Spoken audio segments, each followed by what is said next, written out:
Grief fills the room up of my absent child. Lies in his bed, walks up and down with me,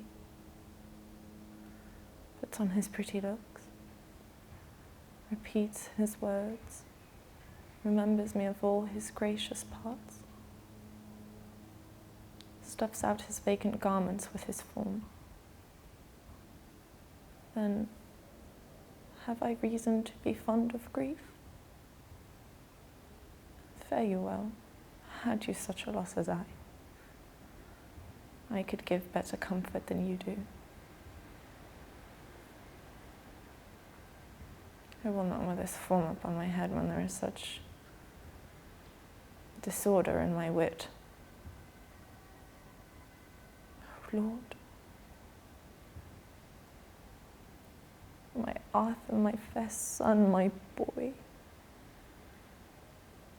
my love, my life, my food, my all the world, my widow's comfort and my sorrow's cure.